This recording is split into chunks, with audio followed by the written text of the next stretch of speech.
Hark ye, podcasters, hark! Welcome to another episode of Bringing Down the Grindhouse, a podcast where we discuss horror in media. I'm Mitch. I'm Mur. And I'm Jonathan. And today, we're going to be discussing The Lighthouse. Hell yeah! It's such a good fucking movie.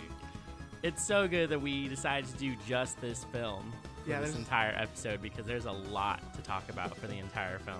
Yes. There's so much. And me and Mitch, we watched it in theaters when we first saw it. Lucky. Watched it 3 times. It just came out for like the digital release, so that's how I was able to watch it. But I did watch it by myself, and it was very dark in my living room, and I got kind of freaked out, but whatever. Just some scopes on the movie itself. It is produced by A24, and it is directed by... Do you have the director's name? He did The Witch. Robert Eggers. Yeah, Robert Eggers. Eggers. Yeah, I don't know. You could say either. Yeah, he's the one who did The Witch. And he mostly does period pieces. Yeah. So, I mean, you could tell that he did both of them. It's the same kind of slow building horror that just starts building on itself, and you have to be super patient up until the end of it. But there is like glimpses of what's going on as you're going through the story. It's very grounded, I would say. This horror movie in particular, and even The Witch, are both very grounded.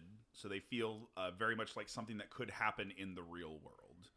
Sort of deal. There's enough reality and enough of fantasy in order to make it believable. Anyway, for this one, the budget was $4 million, and the box office was $12 million. That's not bad. It made its money. Fairly cheap movie. Yeah.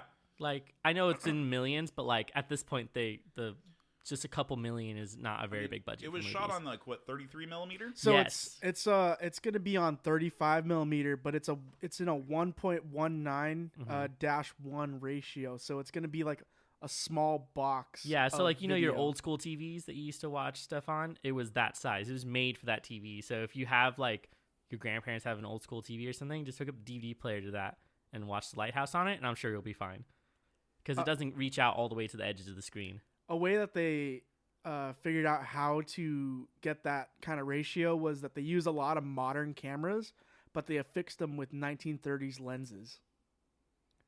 So they were going back. They were using like original equipment then from some of like the beginnings of film for like when they were really using it for like on a mass production scale. Yeah, they also created a 70-foot working lighthouse to shoot the movie. So that was real. That was a real that entire lighthouse. Yep.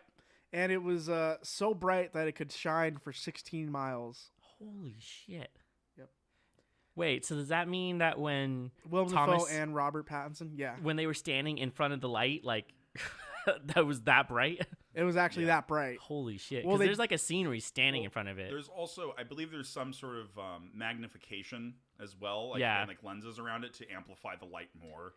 Yeah, they had to look up old school lighthouses from the 1920s, even some of like the late 1800s, and they had to do their research to make sure that they're getting like some historically accurate stuff in the movie. I didn't question a single thing about it as far as like all of the things they were using and like all of the methods they were going through to keep the lighthouse on, to keep the foghorn blaring.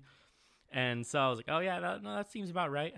Yeah, and I will say that the only other little special effect kind of thing going forward was that they used a lot of for the interior scenes.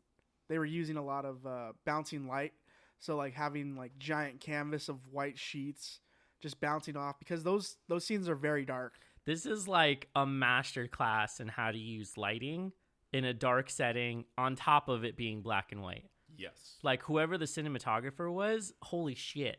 Yeah. They did such a good job lighting such a low lit scene that it really didn't bother at all for watching it. There was never a moment where I was watching it, I was like, it's too dark, I can't see anything. I described it in our little short review that every shot kind of just looks like a painting. Yeah, it really does. And I actually tried that out. I paused it at like random moments, and every single time you pause it, it can be a painting in itself. And so that was amazing to see all of the shots they did for it. The face acting from Willem Dafoe is amazing too. Just like if you just watch him in every scene, he looks like he legitimately went a little crazy filming the movie. Defoe is just a very like underrated actor in general too. Like he's been in plenty of movies, played plenty of roles. Yeah. And he never seems to quite get the respect he deserves. And even the Academy has snubbed this movie this year. Yeah, nothing. Which no pisses me off, nominations like, for it at all. And for real. But yeah, he has some really great scenes, which I'm sure we'll get to in a moment. Right. He just takes on that persona really well. I would also say that I love the soundscape of this movie because all the time, all of the weird like dissonant tritone sort of notes that they're going with and everything, all of the strange like industrious sounds that they use is just constantly unsettling and eerie. Right. Always. Well, there's the constant foghorn, which they throw coal into to keep it going. Mm-hmm. I love that foghorn. It's so like significant. It's constant in the movie, and it'll go back and forth between hearing it and not hearing it. And then there's the ocean, because there's obviously all the waves crashing around them. And then all of the mechanical pieces, like you mentioned, when like he's shoveling, when he's throwing it in the furnace, whenever they're like sitting, pouring, eating, any of these things, because it's only them two, so you're not going to hear anything else besides what they're doing. And then of course the seagulls that are just constantly harassing. Was it Ephraim? Winslow. Yeah, Ephraim Winslow. And then we find out later that his name is Thomas what? I think they just say Thomas Anyway, there's a whole story to that, but those are like the constant things that I noticed. But the beginning scene is amazing. Like that's like, to start with, it looks like a very old film when you first look at it, and you can't see anything on screen besides the fog. And then the ship breaks through the fog at one point, and then you realize what's happening. You just see the backs of the two people. Yeah, they're just standing there. It looks great. Like, we're going to be talking about the cinematography so much in this because all these shots are perfectly made. Yeah, and there was a lot of continuous shots too, where it just kept following whatever was going on.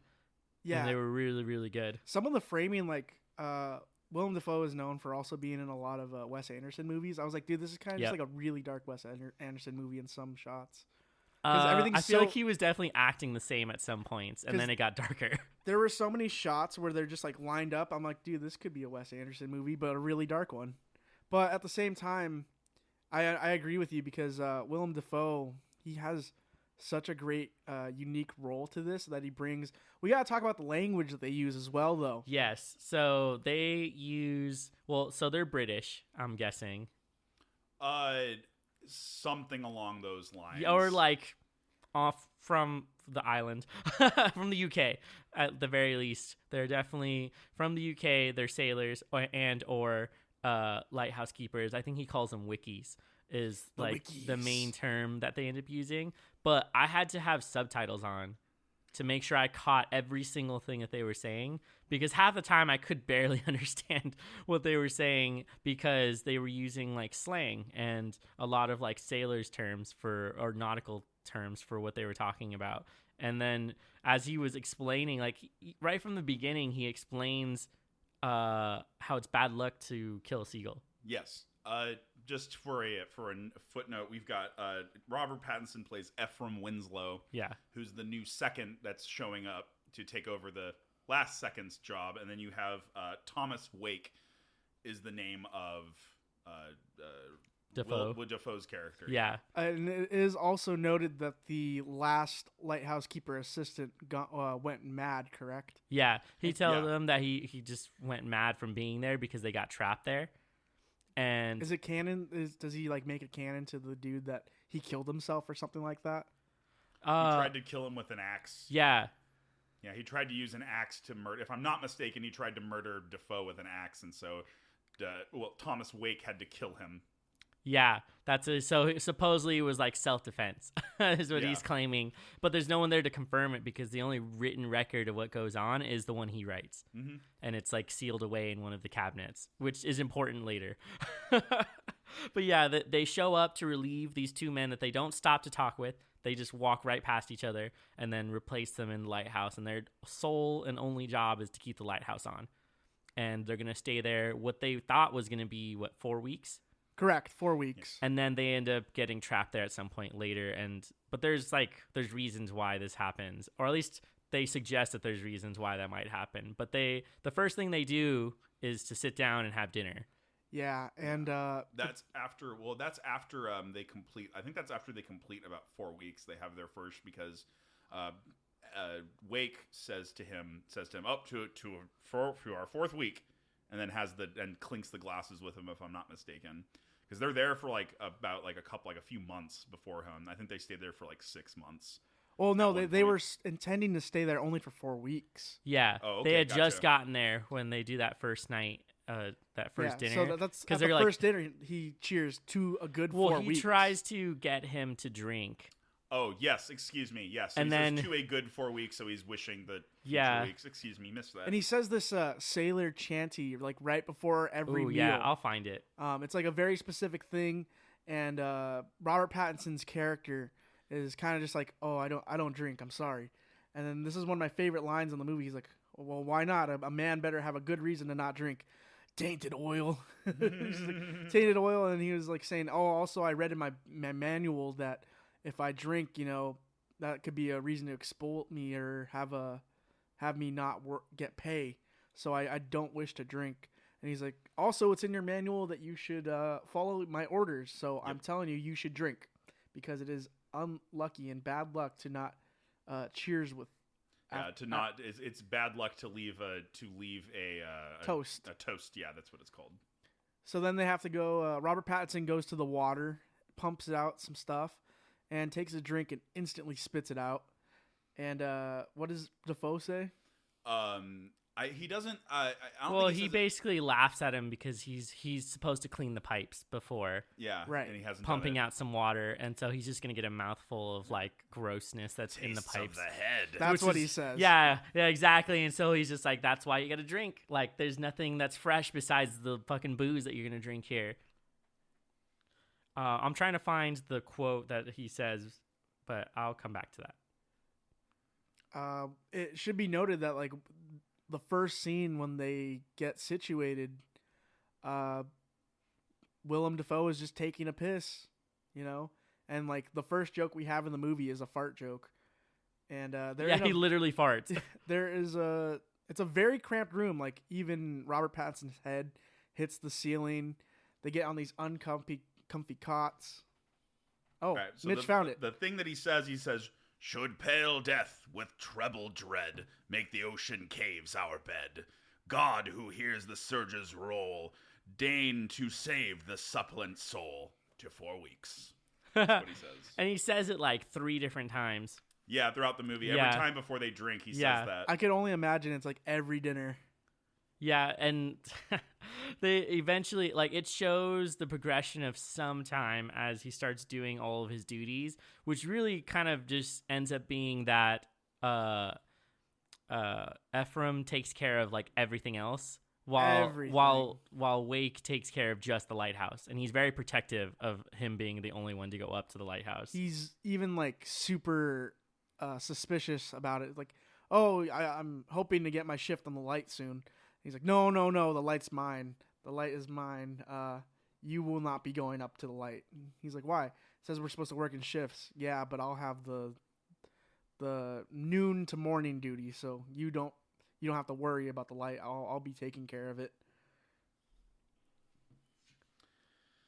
So they get to this point where they've had their first few drinks. You kind of get introduced to both of these characters. Yeah. Ephraim is pretty quiet for the most part. He just kind of does as he's told, goes about his duties like the best that he can, we think.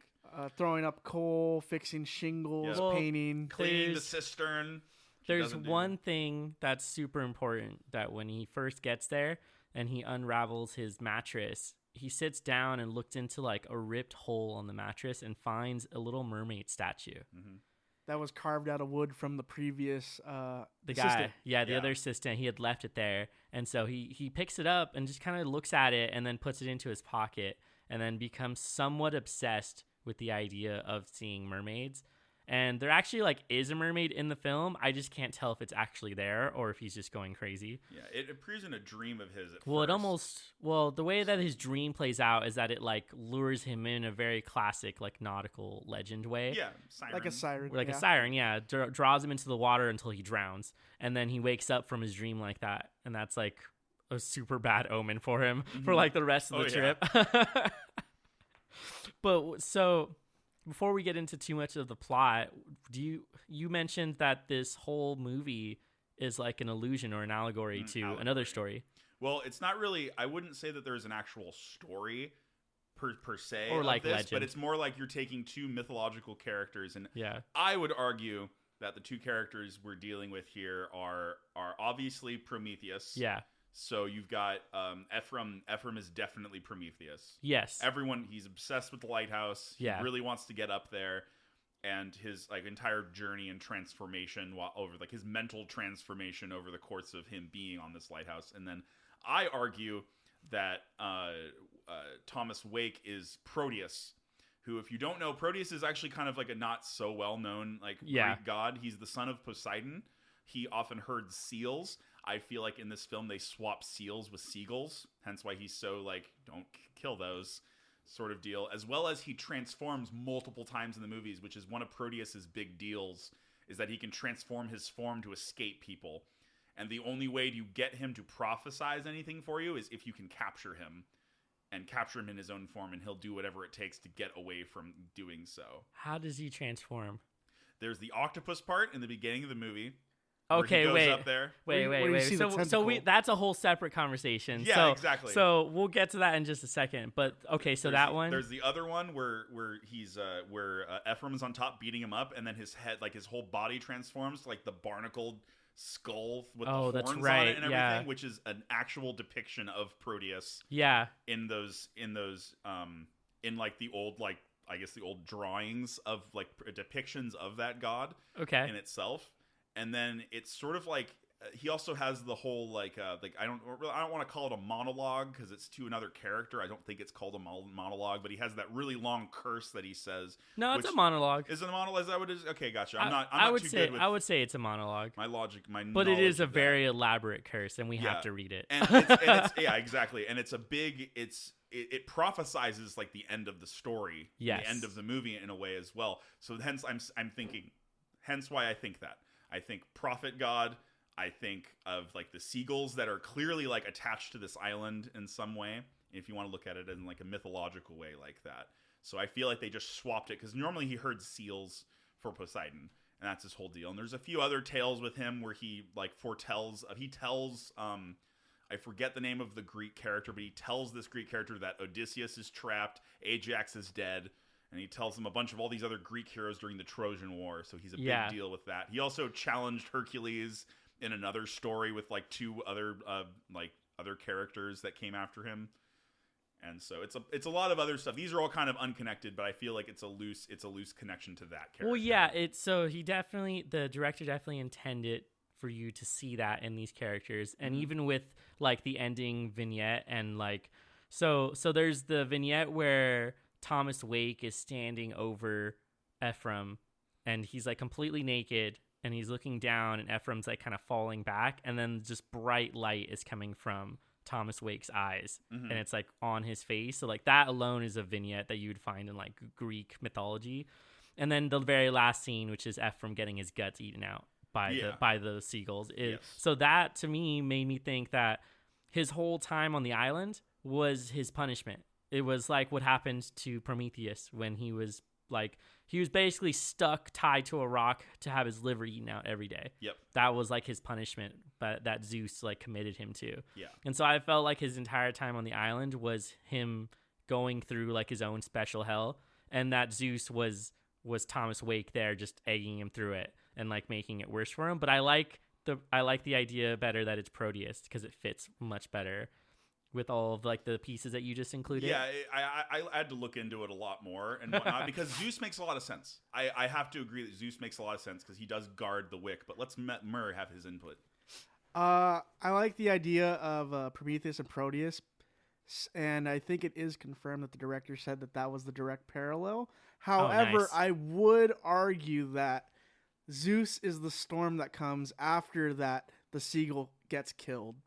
Okay, yeah, because he straight up murders the seagull. And if you notice the scene directly after that, the winds completely shift the winds change. Different direction. Like literally the next scene after that. So it's like instant punishment for killing a ghoul because it's bad luck to kill a Right. ghoul. My only thing is that it seems that whatever Thomas Wake was doing was very deliberate. And like just like especially the part about where they are like set to leave the next day and then they just get like blind drunk and they miss their I assume that they missed the exchange, like whoever was there. But there's no way to be sure. I would say that they, at least from you have really unreliable narrators. Yeah, in both of them. All of their perceptions are. I think it's really funny. There's a part where Thomas Wake accuses Ephraim of being drunk, and that was one of the funniest things ever. He's just like, "You're drunk," you know. Oh. So, the storm. We have unreliable narrators. Well, yeah. So there's nothing about the film that suggests that either one of them is correct. That they're like the most reliable narrator.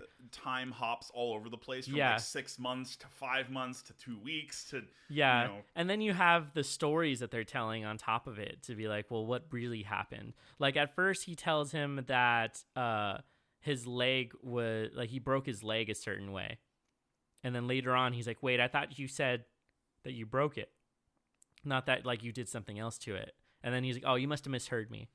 And then at that point, you're like, you can't trust anything that he's saying. And then you never get to see the book that he writes in for all of like the goings on of them two on the island. His ledger that is supposed to be like his pay. Yeah, the ledger. There's a moment where Ephraim gets to read it though.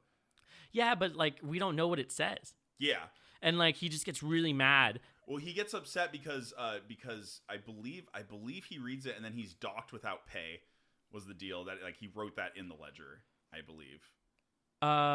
Yeah, and that was because he claims oh god, he's no. Drinking on the job, he's not doing his duties. It was a bunch of stuff, but like he gets him to like drink to become like an alcoholic at some point. Oh wait, so so basically a lot of this movie is just the repetition of Robert Pattinson doing his chores and just like slowly devolving into madness. Yeah, and so like I almost feel like at some point maybe Willem Dafoe's character was like not there, and he may have just been experiencing all of this stuff on his own.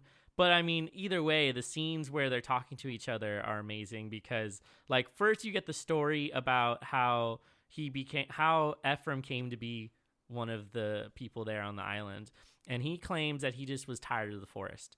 And like he didn't want to be a timber man anymore who was cutting down trees and processing it. But then later you find out that his boss falls underneath a bunch of logs in like a lake or something, and he doesn't help him. He just like watches him drown basically, and then he takes on his name. So instead of originally it was Thomas something else. So they have the same name. His name was John. Not to interrupt you, I think his name was actually John. Yeah, and he takes all his belongings. He just just becomes that Ephraim guy. was the guy who died. Yes, but his original name was Thomas as well. Oh, was it also? Yeah, Thomas? they're both Thomas. So it was like that's why it was weird because like they're both Thomas. Don't you spill your beans to me. I love that. Yeah, and so he tells him that story, and then you're like, oh well, shit. He went there because he's trying to run away from like murdering someone, or like basically not helping someone survive that ordeal. So he like left to be one of these guys on the island. He's like, I heard you can get paid a lot of money, so I was like, I'll just come out here and do this. Man, it's like it's so hard to just take this whole story like scene by scene and as a narrative as we typically do too. It kind of reminds me of when you're watching near the end of Fight Club. Yeah, like with Brad Pitt, you're just like, wait, I'm Tyler. And you're like, no, wait, what's my name? Well, we gotta... Because the thing is, like, they're going into the madness, and he's like, you came at me with an axe. Remember when clearly it was Dafoe depicted coming at Robert Pattinson with an axe? Well, he runs at him with the axe, and then he cuts up the boat, and he's like, don't leave me. And then he runs back. He's like, oh, you've lost it. Like, you came out with him an axe. What are you talking about? Yeah, exactly. You can't trust anything that's going on. Yeah, it's crazy. I love their fight in the bedroom, like right before he curses him, where he's just like, your cooking is terrible, and he's like, you don't like my cooking, and like legit gets upset. And he's like say it ain't true. Yeah, say you like my lobster. You like my lobster, don't you? Yeah. No, I'm not gonna do it. You know what I want? I want a fucking steak. Tell him about the steak. Yeah. He's like, I want a fucking steak. I just had a steak. A bloody juicy steak. You know, fuck it. Yeah. And that's when we get into like I have the whole quote pulled up right. You should here, definitely read the which whole I'm quote. gonna try really hard to do this. Are you gonna do it with the? Oh, I'm gonna the do giant... it. You know how I go, baby. Oh shit! So this is the curse that Thomas Wake says to Ephraim. Yes, this curse in particular. And this is a long one. So he has a whole scene where he just goes, "Damn ye! Let Neptune strike ye dead, Winslow. Hark! Hark, Triton, hark! Below bid our father the Sea King rise from the depths, full foul in his fury, black waves teeming with salt foam to smother this young mouth with pungent slime, to choke ye, engorging your organs till ye turn blue and bloated with bilge and brine and can scream no more. Only when he, crowned in cockle shells, with slithering tentacled tail and steaming beard, take up his fell befitted arm, the pearl-tined trident, which screeches banshee-like in the tempest and plunges right through your gullet, bursting ye. A bulging blackguard for the harpies and the souls of dead sailors to pick and claw and feed upon, only to be lapped up and swallowed by the infinite waters of the dread emperor himself. Forgotten to any man, to any time, forgotten to any god or devil, forgotten even to the sea, for any stuff or part of Winslow, even any scantling of your soul, is Winslow no more, but is now itself the sea." Oh. All right, have it your way then. I like your cooking. This long curse, and that's all he has to say at the end of it. It's amazing. It's amazing that he got that done in one take. I mean, I feel like they gave him this script, and he was just like, all of my years at the acting academy have been up for this moment. This is it. For this moment. Well, you had a thing on Facebook where you're just like, this is the scene that would probably give Dafoe the Oscar. Yeah. I support it. This scene alone is so good. He says it with such intensity. Yeah, thunder cracks when he says "her." Yes. Yeah, it's such a good scene. Yeah. And the Academy snubbing this thing is bullshit, and The Irishman sucks. The reason why this is even more amazing is so the shot that you have is from Ephraim's point of view. So you're looking up at Willem Dafoe's character as he's looking down and speaking to you, more like yelling A at towering you. giant. Yeah, and the thing is the light is perfectly set onto his face, more close to his eyes, and he's like spitting and everything as he's screaming whatever lines he has there. And then at certain moments, like you said, the thunder cracks behind him and the lightning and everything. So it's really well done.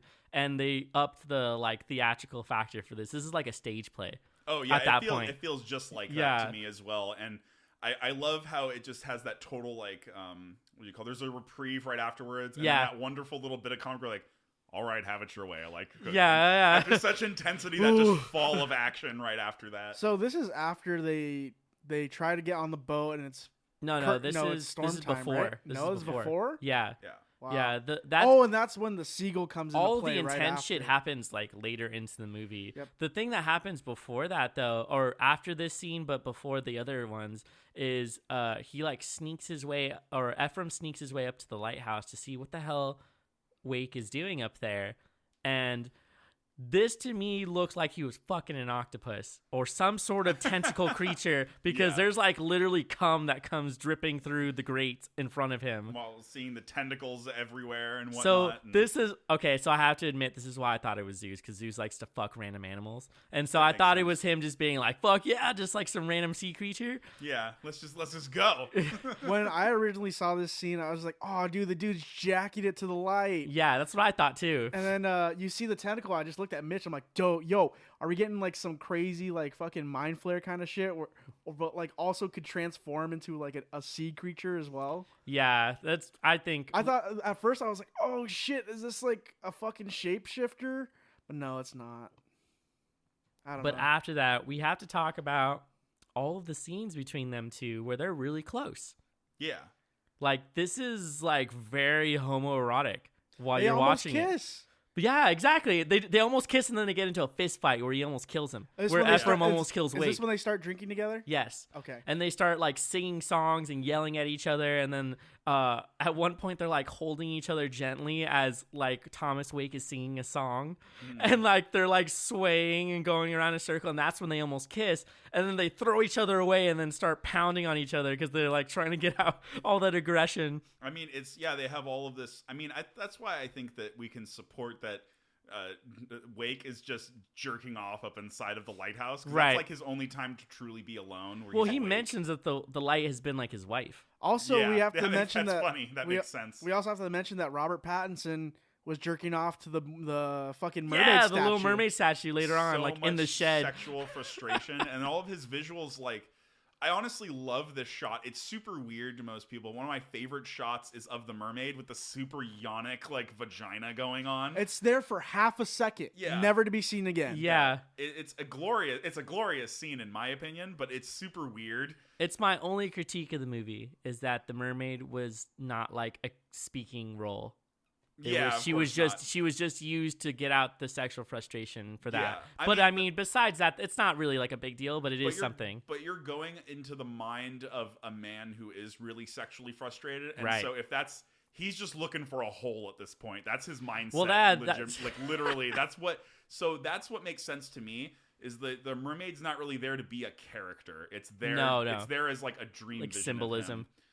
All right, so I looked up a lot of stuff about Robert Pattinson's role in this movie and how he prepared for it. Yeah. So he actually jacked off. Like in that scene? He actually jacked off in every jack off scene that he does. And he told Jimmy Fallon or Jimmy Kimmel, like, I'm actually pumping my dick. I'm actually doing that. And he's just like, wow, it really looks believable, man. Didn't he actually get drunk for some scenes too? He got really drunk. Okay, this is what I gotta say.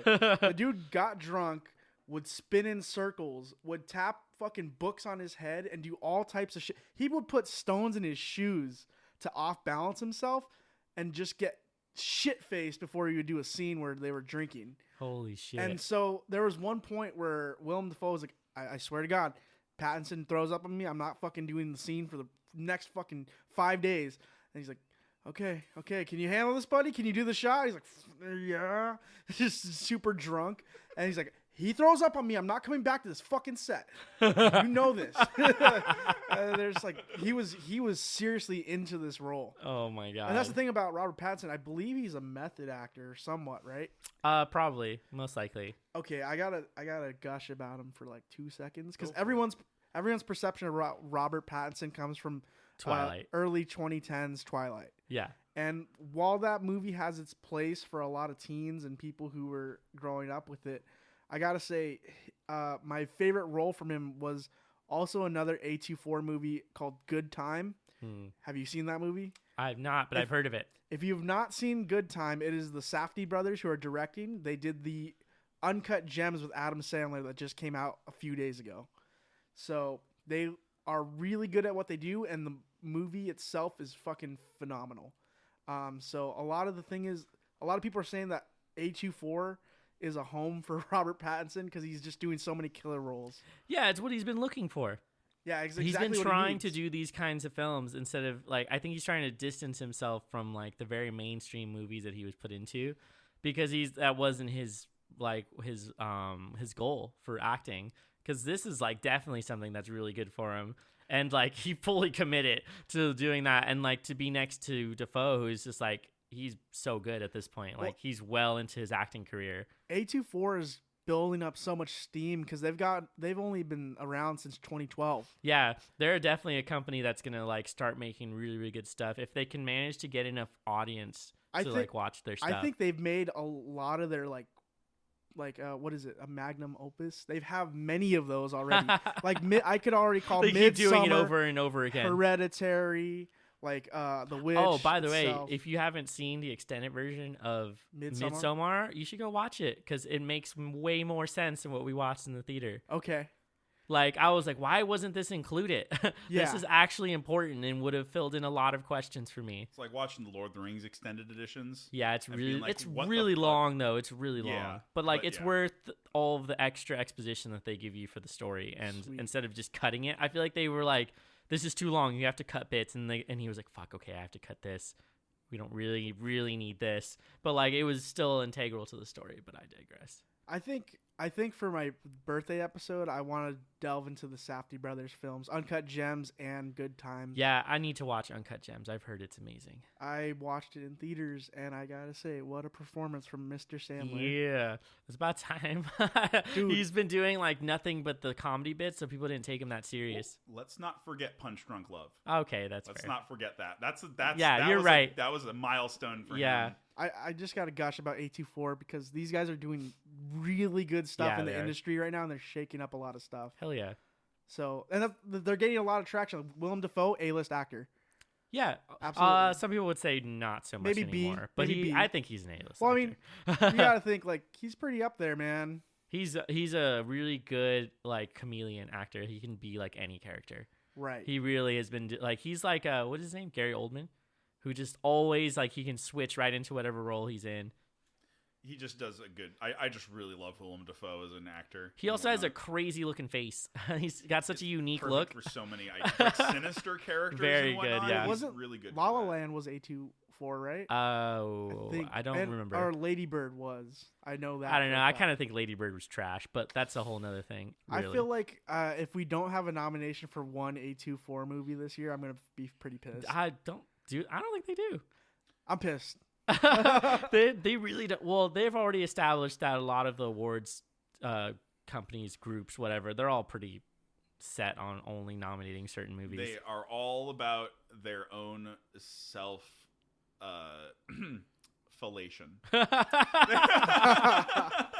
Either that or just sucking each other's dicks, like all the people who are like, "Oh, you made this movie? Yo, we got to nominate it." Yo, Scorsese made a movie. Give him stuff. God, dude. Anyway, but let's get back to The Lighthouse, which is a good Yes. movie that's not discussed by these assholes. So as far as The Lighthouse goes, this whole film is filled with a lot of sexual tension between the two characters.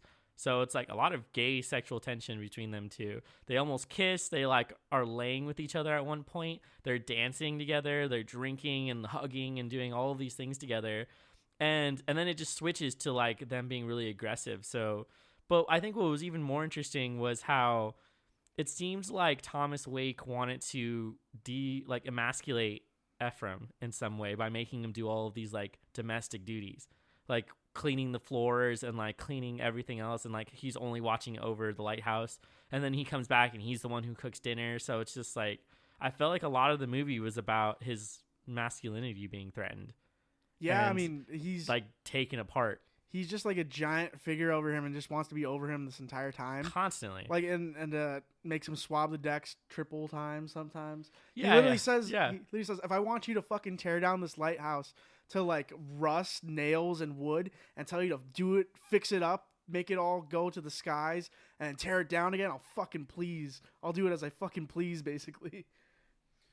It was just a lot of abuse for our boy. Well, Ephraim even says at one point where he's like, "I didn't come here and I didn't sign up to be somebody's wife." Is like one of the lines that he tells him at that point, and this is like right before Wake goes into that whole thing where he's like, like you mentioned, if I want you to rip this apart and take those nails that are full of rust and suck on them until they're completely dry. Let's not mention too that the lighthouse is completely a phallic symbol. We've got yonic and phallic imagery here. Yeah, those like constantly, and like he even has him painting the lighthouse at one point. Oh yeah, because they got to see it. Yep, they do. Yep, he makes him paint the whole thing. He makes him clean the cistern. Yep. He makes him do a whole bunch of like really like things that this old man's not really willing to help out with at all. No, apparently his leg is all bummed, so he's not really able to do a whole lot. Yeah. But I And mean, he also does the night shift, hence why he like sleeps during the day. Yeah, and then wakes exactly. up at night before his shift and cooks dinner for the guy. yeah, yep. And then For, he'll go up to the Winslow. lighthouse and just hang out. And he like, there's one scene where where Ephraim goes outside to look up at the lighthouse, and he sees Thomas Wake just in front of the lighthouse or in front of the light, just completely naked. Yep. And then he looks back again and he's gone. Because the lighthouse is his wife, dude. Don't you know? Like, So how do we descent into this madness? Well, it's like I mean, it's the seagulls that keep pestering him. Yeah, he really keeps getting pestered by these things. Yeah, they get in front of him in front of doors. They like tempt him into doing this. And as soon as a seagull, he has this great scene where he just grabs a seagull by the neck because it starts pestering him, and he just smashes it against a rock all over it basically, and throws the body in the fucking cistern with all the water. Yeah. Well, there was already one in there.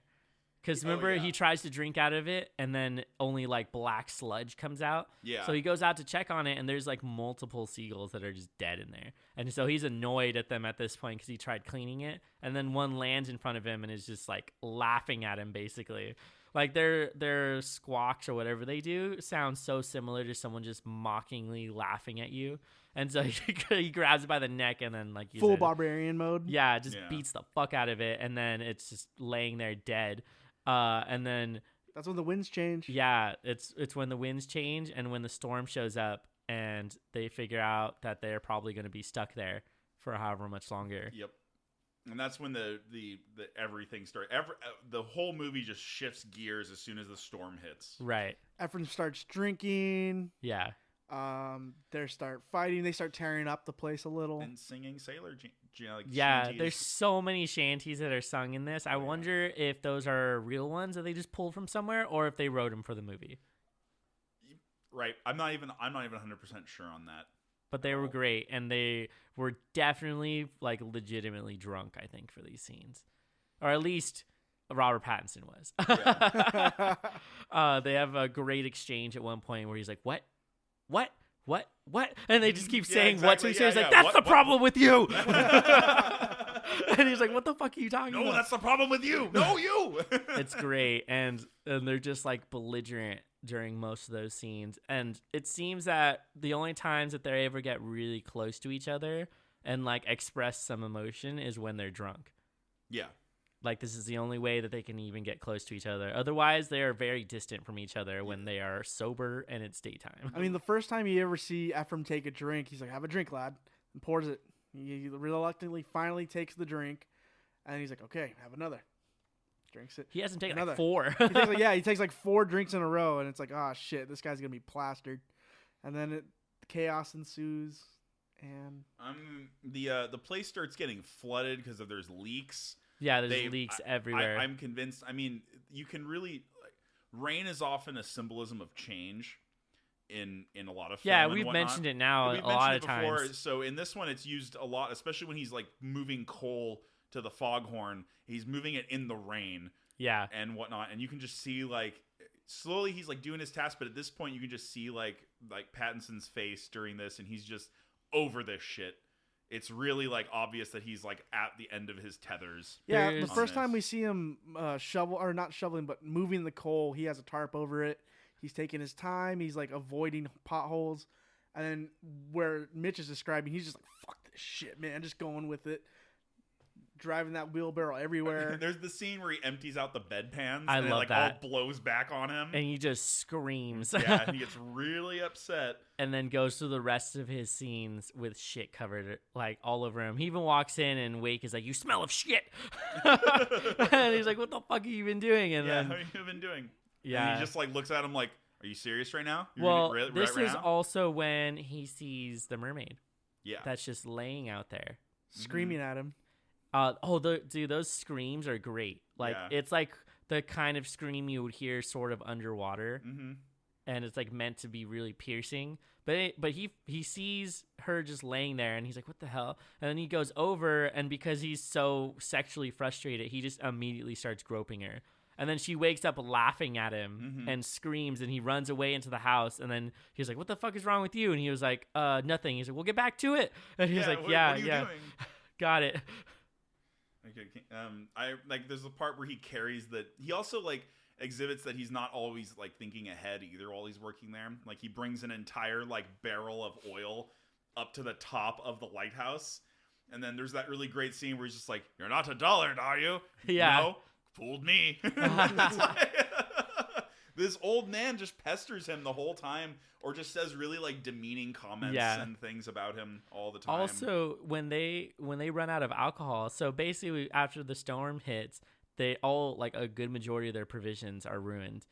And so he's like, oh, it's okay. And they go and dig up, and it's a huge thing, like a case of booze. What's in there? Provisions. And it's just booze. And like they end up getting belligerent the night before they're supposed to be picked up.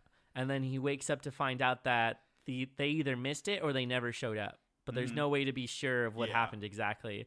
And then this is also when they run out of booze, so they get oil and mix it with like honey or something. They take kerosene. Oh, It's there kerosene. it is, kerosene with honey, and I guess get drunk off that. Yep. Is that possible? I didn't don't know if it's possible at all, but it's ridiculous. Yeah, they're like, we're gonna fucking drink this, fuck it, and drink that, and then they get super mad at each other, and this is when he's like, I'm leaving, like I'm fucking leaving. Like Ephraim decides that he's just gonna put on his coat, get the boat out, and leave in the middle of the storm, and this is when Wake runs out after him with a fucking axe, and he's like, oh fuck it, and so he runs back to the house, and then he destroys the boat. And is like, don't leave me, and runs back in, and that's when he convinces him that he's crazy. He's like, I don't know what you're talking about. Like, You were the one that came at me with an axe. Yeah, you came at me with an axe. Like, you were the one who started all of these things. And finds out that he's just going to be stuck there. Yep. And then I believe this kicks off basically the big fight with the two of them. Yes. Because Defoe or Thomas Wake's character sticks the axe in the table, and then they have their confrontation. Yo, their entire house is flooded and shit's just like floating around. Yeah. Oh wait, Yeah. he finds the book. Yeah. That's what sends him over. Yeah. Oh yeah. Is that he threatens to dock Winslow without any pay. Yeah. Because he was drinking on the job. Yeah, because he was drinking on the job and didn't do his duties, etc., etc. And this just sends Winslow into a fit of fury. At which point he does kill Thomas Wake. Yeah, Not before humiliating him. It's a little bit. It's a little bit long. It's a long death for sure. I mean, he walks him outside like a dog at some point. Yes. And like throws him in the fucking Does he make him bark? Yeah. Oh, well, he's laying there first, and he's like, bark, bark, and then he actually barks. He fucking barks in that scene. Woof, woof, Yeah. woof. Yeah. But I mean, this is also my argument for Proteus as well, is because he quite literally transforms into a dog to save himself in this moment. Oh, that's fair. Sort of idea. That is so that's really, that's a good read of that. Yeah, then. because he literally like starts acting like a dog just to keep himself safe at that point. This is also the part where like their roles sort of get reversed. Yes. Where Ephraim is able to take some control of his masculinity away from him, and then controls everything that happens after that.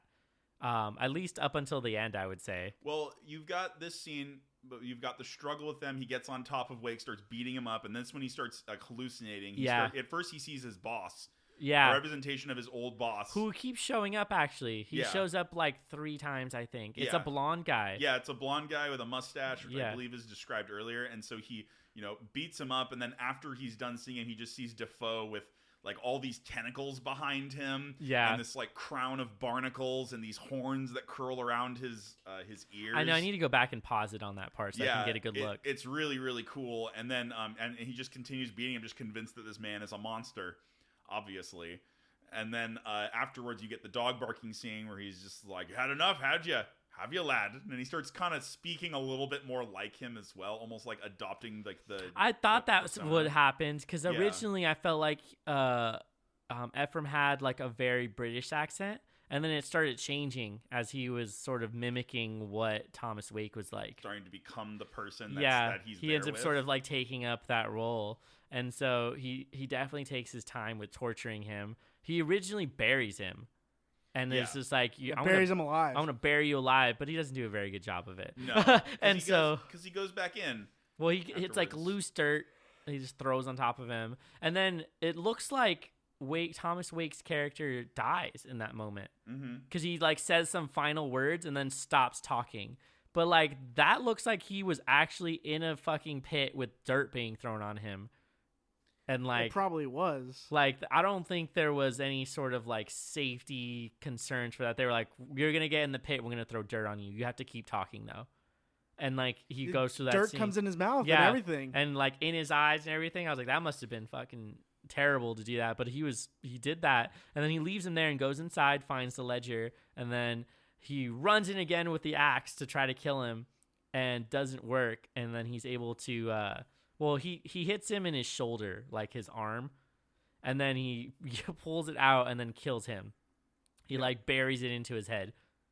He also foreshadowed that a couple scenes back. Like, what was the quote? Do you know the quote? He basically mentions, he says that I had to split his head open with an axe.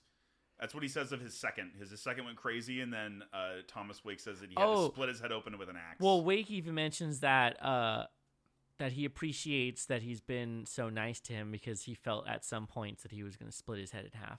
Like he mentions how he felt like Ephraim wanted to do that to him, and then he eventually does. He does at the end of it, and then this is where he's like, "Wait, he's dead now. I need to go find out what's in that lighthouse." He goes all the way up to the top. Super slow ascent to the top of the lighthouse. He gets to the top. He realizes that like the lighthouse is really, really bright and that there's a section of it that opens like right in the middle. And he opens it, looks in, and the entire screen it ends up just going white. And he's like screaming, but you can't hear him because it's like this silence. Yeah, it's like silence. So you just see the bright white light and him screaming to himself. Yes, but I would like to say the quote that he says while he's in the do it. It's really good. When he's in the grave pit, he's getting dirt tossed on him. Yeah. He basically says like, "Oh, what protean forms swim up from men's minds and melt in hot Promethean plunder, scorching eyes with divine shames and horror, and casting them down to Davy Jones." Dirt. "The others will blind, yet in it see all the divine graces, and to fiddler's green scent, where no man is suffered to wanton toil, but is ancient, mutable, and unchanging, as the she who girdles around the globe. Them's truth, and you'll be punished." And then he stops talking after he throws dirt on him. Yeah, he mentions Protean. Yeah, that's it has to be. Yeah, exactly. Protean so and Prometheus. This just supports my theory more. No, it fits in really well. So that was exactly it. I do, however, like the take on Zeus, but not to deviate. But I just wanted that to be in there. No, that's a really good set quote. Of lines for the movie as well. It's great that he's saying that when he's basically about to go down. They definitely gave the more difficult parts to Willem Dafoe. Yeah, he had some bangers. He had like the most difficult lines, the most intricate screenwriting, and like Robert Pattinson's job was more to be like, we need you to go like slowly crazy, while Dafoe is already crazy and is going to tell you a lot of crazy shit during these scenes. This movie is really funny too. It is funny. It is a dark comedy in some aspects. I was laughing when the seagull would just show up and like sitting in front of him. Yeah, just being an asshole. Yeah, just like mocking him the entire time. There was so much. And then he's in the lighthouse. He's about to get. So what happens after he sees the bright light? So he's like in this moment of ecstasy or terror. You can't really tell. Yeah, it's like half and half, and he's just staring into this bright light that they made to reflect 1920s lighthouses. It's super specifically made for it, and it's super bright, like all consuming. And he just falls from the stairs. Yep, he takes a giant plummet. Which I wonder, this is a really weird connection, but it's a descent into hell. Yeah, I mean, yeah, you could go with that, but I'm also thinking about, so you've got the scenes of the lighthouse from the top of the stairwell looking down. First of all, looks like a seashell. Yes. Second of all, you've got the Fibonacci sequence to consider here, because when graphed, the Fibonacci also becomes a spiral. And so, since the Fibonacci sequence orients with the changing of numbers based upon similarities in the two of them, I wonder if that's sort of a metaphor for the end of the movie for the amounting madness. So it just keeps multiplying itself over and over again based on numbers that are the same. And is a spiral because it keeps on happening to the two who are supposed to be taking care of the lighthouse. Yeah, this does seem like a cycle.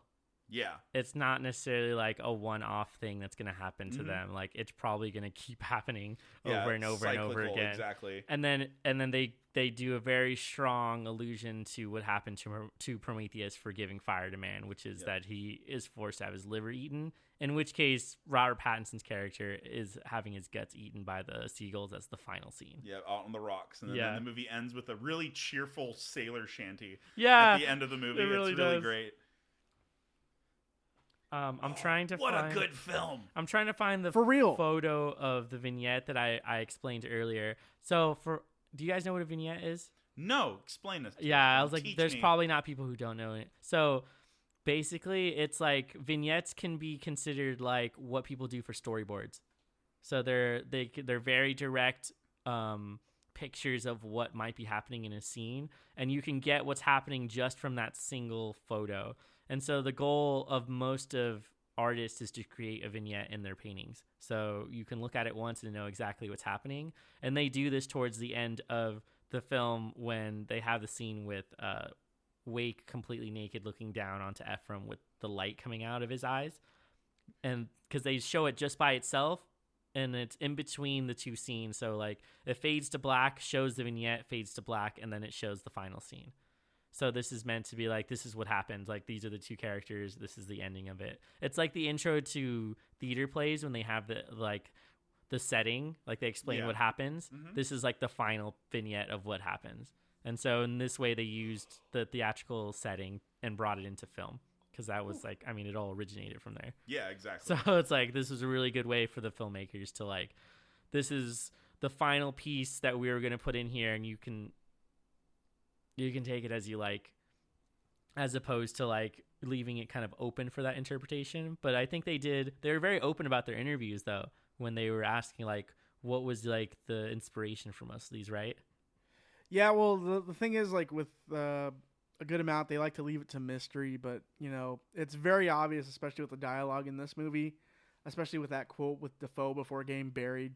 Like, it is, Prometheus and Proteus. Proteus, yes.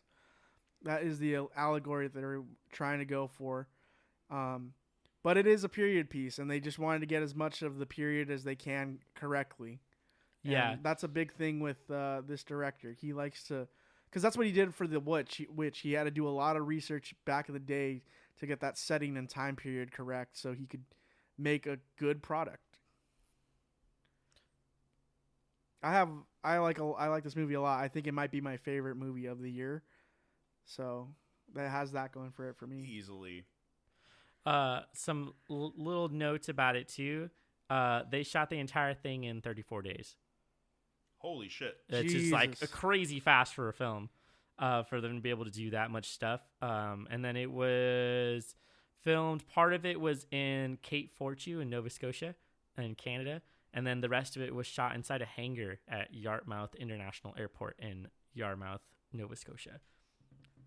So interesting. I'm trying to think of like what the fuck was in the hangar, but I guess maybe the inside scenes of the place. Otherwise, like they were actually on location for the outside of that. They must have found like the perfect island for it or something. Yeah, so they could put their fake lighthouse. Yeah, up there. Exactly. And then they just filmed all the outside bits there, and then the inside on there, so they wouldn't like actually be cold. Because like at one point, like when Robert Pattinson's character, when Ephraim is like jacking off, he's definitely like in hot water, like because it's like steamy, and they can't avoid that in some scenes. They're not going to put him in cold water and be like, all right, dude, jack it off in cold water.